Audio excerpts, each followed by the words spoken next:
backstage stories, many of them are offstage stories, many of them are lighthearted, and some of them are very torturous. But all of them are the spine that connects all of them. They all sort of feed into the gradual constructing of me as an actor. This one is chapter 9. It's called Curtains. During a period when I was a teenager living in Princeton, New Jersey, when my father was the director of Princeton's on-campus professional theater, the McCarter Theater. Curtains, chapter 9. I was a curtain puller for Marcel Marceau. For decades, the immortal French mime was a yearly, one-night-only fixture at McCarter Theater, presenting his delicate art in hypnotic silence for wildly appreciative full houses. On one of his visits, I was pressed into service. I was assigned the job of raising and lowering McCarter's massive red velour curtain for Marceau's single performance. It was one of many backstage jobs that I undertook at the theater for piddling wages, but mostly for fun, during my 2 high school years in Princeton. At various times, I had run lights, painted sets, fashioned lobby displays, and operated the fly lines that hoisted flats and set pieces up and down. But pulling the curtain for the great Marcel Marceau was the best gig of all. I was humbled by the honor. In those days, Marceau was a one-of-a-kind Gallic superstar. His slight frame and unique persona recognizable everywhere. In performance, his face was painted stark white, with his mouth, eyes, and eyebrows delicately outlined in red and black. He wore white pants cut to halfway down his calves, a striped shirt, a tight, short jacket, ballet slippers, and a little blue hat with a flower sprouting out of it. In this emblematic costume, he performed a show that was simplicity itself. He would present about a dozen short mime pieces, most of them in the character of Bip, his alter ego. Raise your hands if you've ever seen Marcel Marceau. Great, then you'll recognize this. And all the rest of you will be educated. Marceau would chase butterflies, struggle against the wind, grow drunk at cocktail parties, or seasick on board a cruise ship, all in pantomime. The entire performance took place on an empty stage without props, sets, or supporting players. Or rather, all of those things were there, but invisible, created by the magic of Marceau's physical gifts, by the eloquent lighting, and by the imagination of the audience. Clearly, the rise and fall of the curtain was also pretty damn important. On the day of Marceau's performance, I watched worshipfully from backstage all through his afternoon technical rehearsal. Although he had been through the drill 1,000 times over the years, his preparation was exhaustive and precise. When it came time to rehearse the curtain call, his stage manager instructed me in broken English to raise and lower the curtain in a steady rhythm as Marceau took several bows. This was known as bouncing the curtain, and it required that I quickly master a complex new skill. In the wings, I stood in front of 2 thick ropes. I would pull on one of the ropes to ring down the curtain, while the other rope shot up in the opposite direction. When the curtain was almost down, I would grab the second rope and allow it to lift me 4 feet off the ground. At this point, my counterbalancing weight would reverse the direction of the 2 ropes. I would drop back down onto the floor and pull on the second rope with all my might. The curtain would bounce, barely touching the stage, then gracefully rise up again. For Marcel Marceau, I was to repeat this maneuver 10 times. 5 times up and 5 times down. It was a tricky business, demanding enormous effort and split-second timing, but by the end of the tech rehearsal, I had mastered it. The evening performance was sensational.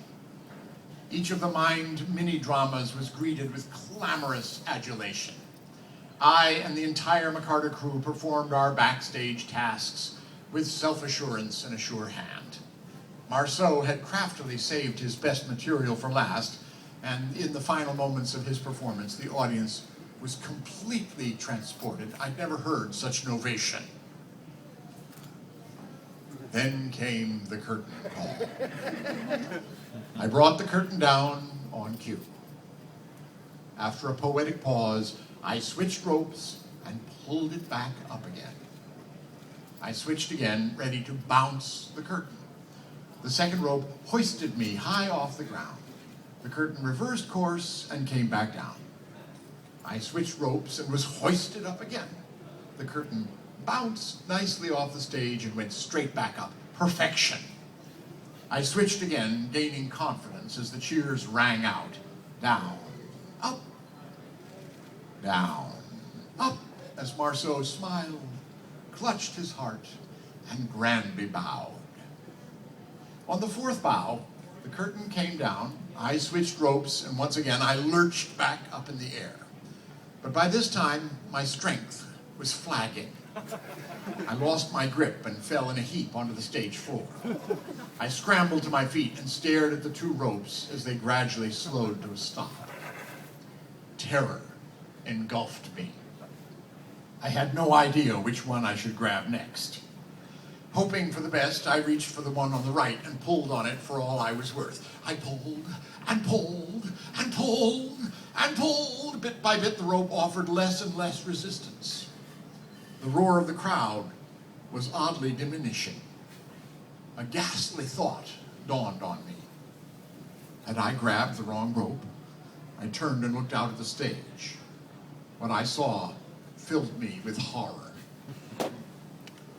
Between Marceau and the audience was a massive pile of dark red velour about 8 feet high. It was McCarter's grand show curtain lying on the stage like an enormous felled giant. Instead of bringing the curtain back up, I brought it down, down, down, piling it up, up, up on the stage. This mountain of fabric was attached to a long metal pipe and a series of tangled wires. These hung down from McCarter's fly space in full view of the audience, swaying slowly from side to side. The crowd had fallen into a deathly silence. As for Marceau, he was standing erect, with his hands on his hips, his weight on one leg and a foot turned out. He was staring at me with stony fixity. His immobile face, with its bone-white makeup, its knit brow, and its gash-like red sneer, could only be described as a mask of rage. Predictably, the famous mime said nothing.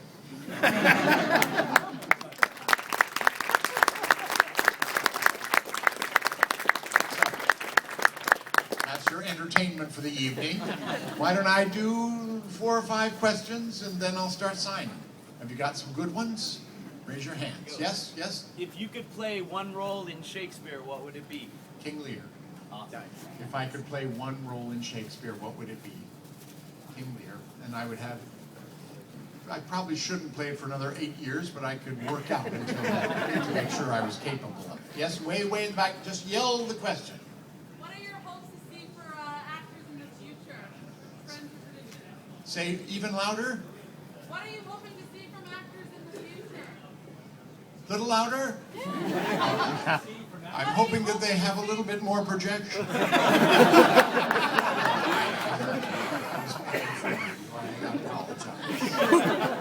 I just hope that actors continue doing theater. I think as technology kind of spreads out and dilutes the actual process of storytelling, acting, performing, I just hope that audiences and human beings sort of gravitate back to the very simple process of storytelling between actors and live audiences.